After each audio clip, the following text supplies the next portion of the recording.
দর্শক এই বিষয়ে আরো জানাতে কক্সবাজার থেকে সরাসরি যোগ দিচ্ছেন আজিম নিহাদ।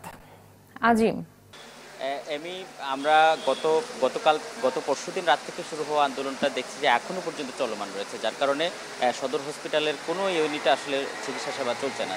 ফলে এখান থেকে অনেক রোগী বাধ্য হয়ে সকালে চলে গেছেন। এই মুহূর্তে শুধুমাত্র অতি দরিদ্র রোগী যারা আগে থেকে ভর্তি ছিলেন তারাই এখনও পড়ে রয়েছে। তাদেরকে নার্সরা মাঝে মধ্যে গিয়ে দেখেন, কিন্তু কোনো ডক্টর গিয়ে সেখানে তাদেরকে দেখছে না। ফলে রোগীদের মধ্যে একটা হাহাকার তৈরি হয়েছে। অন্যদিকে যেই চিকিৎসক আহত হয়েছেন সজীব গাজী, তাকে আজকে তার মাথার অবস্থা খারাপ হওয়ার কারণে তাকে চট্টগ্রাম মেডিকেল কলেজ হাসপাতালে নিয়ে যাওয়া হয়েছে এবং সেখানে তাকে উন্নত চিকিৎসার জন্য পাঠানো হয়েছে।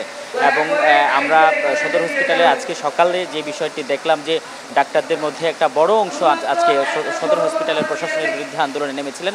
তাদের যেটা দাবি যে এই ঘটনায়, ডাক্তারকে মারধরের ঘটনায় যিনি আহত হয়েছেন তাকেই মূলত বাদী করা হয়েছে, মামলার বাদী। কিন্তু তাদের দাবি ছিল হাসপাতাল প্রশাসন মূলত বাদী হয়ে মামলা করবে যারা অভিযুক্ত তাদের বিরুদ্ধে, কিন্তু সেটি না করার কারণে তারা আজকে সকাল থেকে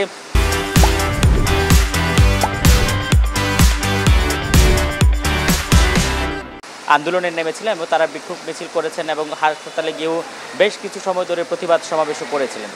শেষ পর্যন্ত হাসপাতালের তত্ত্বাবধায়ক তিনি যেটি বলছেন যে তারা ইতিমধ্যেই যেই সমস্ত ক্ষয়ক্ষতি হয়েছে সেগুলো নিরূপণ করছেন এবং পাশাপাশি তার যে চিকিৎসার ব্যাপারগুলো সেগুলো উন্নত করার চেষ্টা করছেন। যিনি আহত কিন্তু তিনিও শেষ পর্যন্ত তাদের চাপের মুখে বললেন যে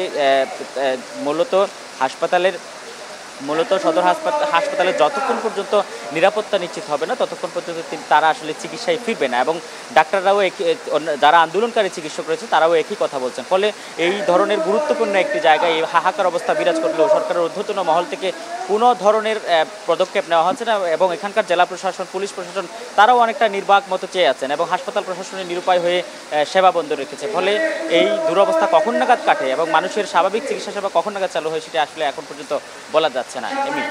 আজিম, আপনাকে ধন্যবাদ। দর্শক, কক্সবাজার থেকে আমাদের সাথে সরাসরি যুক্ত ছিলেন আজিম নিহাদ।